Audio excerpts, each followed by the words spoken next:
Hi everyone, I'm Olivia. Let's talk about putting Adam in a special institution. I know a great place.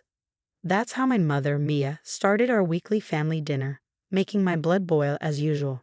My 7-year-old son, Adam, sat beside me, meticulously organizing his peas into perfect rows, a calming habit tied to his autism. It was harmless, but my mother despised it. Mom, we've been over this, I said sharply. Adam's making amazing progress with his current therapy. Well, Rachel's wedding is coming up, and we need everything to be perfect. My mother emphasized the last word, her tone dripping with implication. As if summoned by the mere mention of her name, my half-sister Rachel waltzed in, late as always, flashing her massive engagement ring. Oh my God, the wedding planner just showed me the most amazing centerpieces, she gushed. How nice, I muttered, keeping my focus on Adam, who was managing well in a chaos.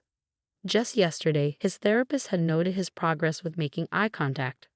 Olivia, sweetie, my mother began in that condescendingly sweet voice of hers. We need to discuss your role as bridesmaid and Adam's presence at the ceremony.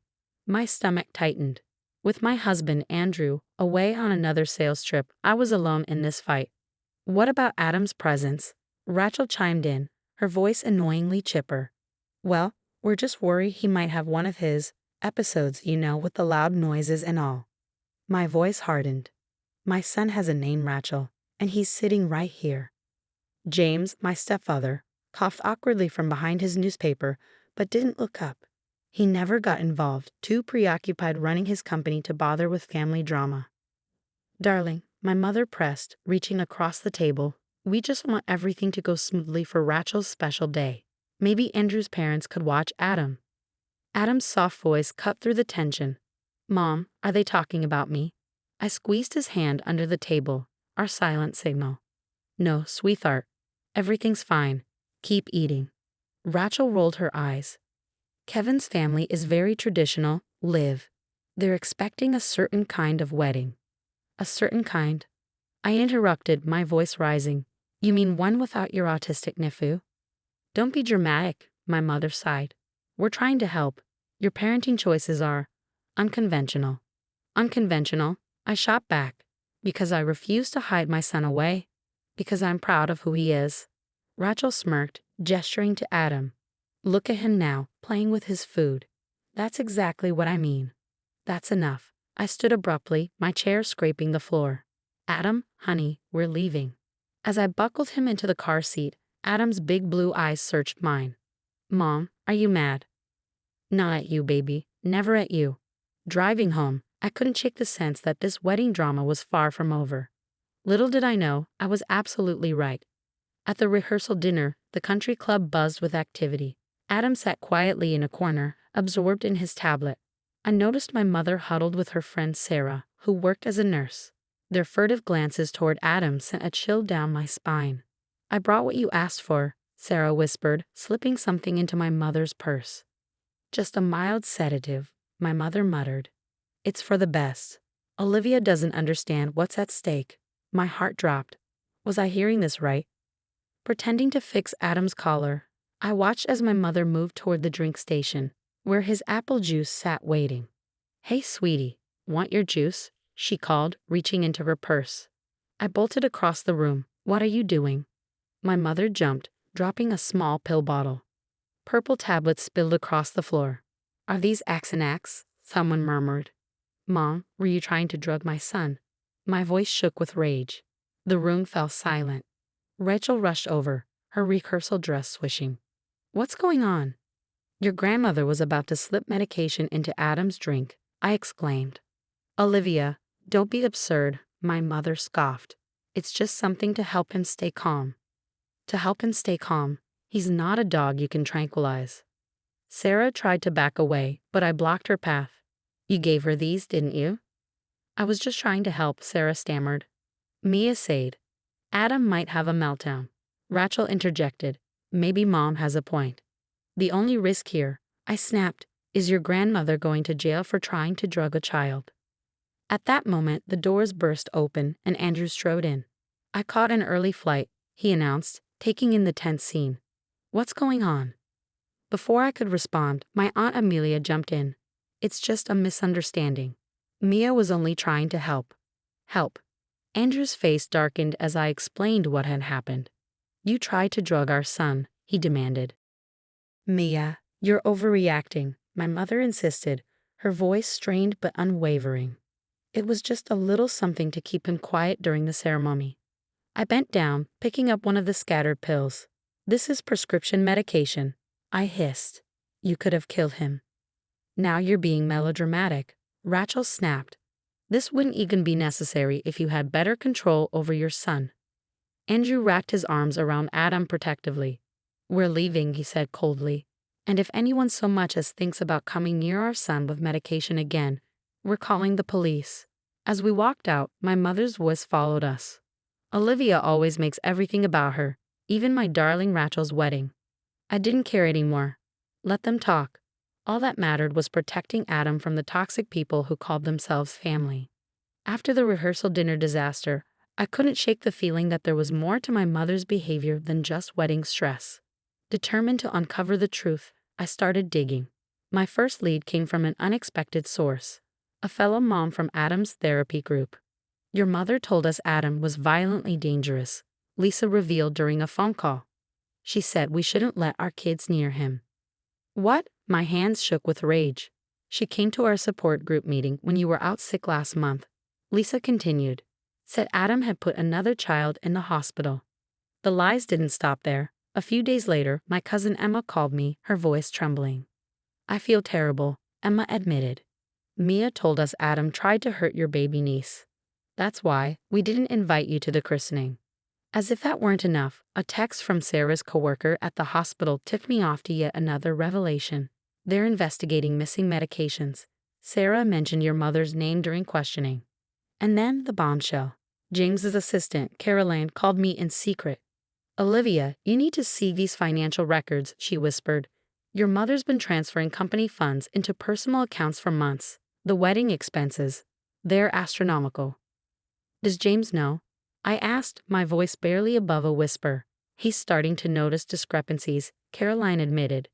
And there's more. She's been writing checks to people, claiming they're victims of Adam's outbursts. My heart sank as I forwarded everything to James. Within hours, the fallout began. Kevin, Rachel's fiancé, stormed into my house that evening, his face red with fury. Is it true? The wedding's being paid for with stolen money. Kevin, Don't lie to me, Olivia, he snapped. My father's an accountant. He reviewed the documents he sent James. Rachel burst in behind him, her face pale. What's going on? She demanded. You're not supposed to see me before the wedding. There won't be a wedding, Kevin said coldly, not until we get answers about the money. What money? Rachel stammered, her voice shaking. Olivia, what did you do? Me, I shot back. Ask your mother about the embezzled funds. Ask her about paying people to lie about Adam. Rachel's face turned ghostly white. Mom wouldn't. Kevin's phone buzzed. It's my father, he said, glancing at the screen. He's talking to James right now. Moments later, Sarah appeared at my door, mascara streaking her face. They suspended my nursing license, she sobbed. Mia promised she'd protect me. I crossed my arms, glaring at her. You should have thought about that before stealing medication to drug a child. Rachel sank onto my couch, tears streaming down her face. The venue called, she whispered. James froze the payment accounts. My perfect wedding. Isn't looking so perfect anymore, is it? I finished for her, my voice sharp. A twisted sense of satisfaction surged through me, but it was quickly swallowed by exhaustion. Olivia, please, Rachel begged, sobbing into her hands. You have to help me fix this. Fix what? I demanded, my voice rising.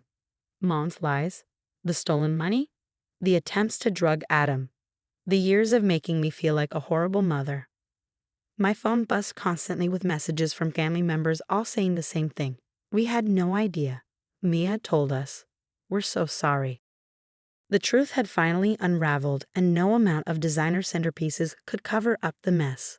A month after the wedding disaster, I sat in the garden, watching Adam play with Ruby, his new therapy dog. The past weeks had been a whirlwind of revelations and consequences, unraveling years of deception. James had called an emergency family meeting at his office. I'll never forget the look on my mother's face as he laid out the evidence. 7 years of systematic fraud. Mia, James said, his tone ice cold. You've stolen nearly $2 million. Mia, you've stolen nearly $2 million. James, darling, I can explain, she stammered. Save it for the divorce attorneys, he shot back. And Rachel, your wedding fund is being seized as evidence. Rachel gasped. But my social committee position, my charity board seats. All gone, James replied flatly. They've already voted you out. The follow-up didn't stop there. Sarah, now desperate to salvage her career, testified during her nursing board hearing. Mia had me forge prescriptions for years, she confessed, her voice breaking. Not just for Adam, diet pills, anxiety medication, sleeping tablets, for her society friends too. The dominoes kept falling. Rachel's perfect life crumbled when Kevin called off their engagement with a scathing social media post. I won't start a marriage based on stolen money and lies. Soon after, Rachel showed up at my door, clutching packed bags. Olivia, please, she begged. I can't afford my condo anymore. I crossed my arms. Try the efficiency apartments on Oak Street. I hear they're always hiring at the diner next door. My mother attempted a dramatic apology over coffee. I was just trying to maintain our family's image. You don't understand the pressure. No, Mom, I replied firmly. You don't understand. Adam was never the problem. You were. One by one, relatives called to apologize. Aunt Amelia broke down in tears. We should have stood up to Mia years ago, Olivia. We watched her torture you and Adam. And we did nothing. Meanwhile, Adam was thriving in his new therapy program. His therapist marveled at his progress now that the constant stress was gone. Mom, Adam asked one morning, his blue eyes sparkling, can I invite Tommy from therapy to my birthday? Of course, sweetheart, I replied smiling. We'll invite whoever you want.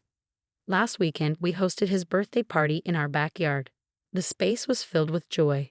Adam's therapy group friends, their understanding parents, supportive family members who had earned back our trust. Andrew grilled burgers while Ruby, the dog, chased the kids through the sprinkler. I snapped a few photos and posted them online, knowing my mother and Rachel would see them. My mother, now living in a modest condo post-divorce, and Rachel, waiting tables between failed job interviews, were no longer part of our lives. Olivia, Andrew whispered, hugging me from behind. Adam's telling jokes to his friends. I looked over at my son. He was surrounded by people who accepted him exactly as he was. He laughed, made eye contact, and felt free to be himself, without fear of judgment or criticism. My phone buzzed with another message from my mother. I miss my grandson.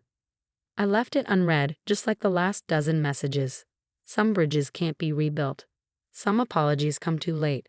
The party ended with Adam opening his presents, his face glowing with genuine joy. No one shushed him when he got excited. No one suggested medication when he needed a quiet moment. No one made him feel less than perfect. Best birthday ever, Mom, Adam said, hugging me tight. Looking around at our chosen family, the people who stood by us, protected Adam, and valued truth over appearances. I knew we found our happy ending, not in revenge, but in freedom from toxic people who had never deserved us in the first place. Sometimes the best revenge is simply living well, surrounded by authentic love and acceptance. Adam and I were doing exactly that. What would you do if you caught a family member trying to secretly drug your child? Would you maintain contact if they claimed they meant well? Or would you cut them off completely, as I did? Share your thoughts in the comments below.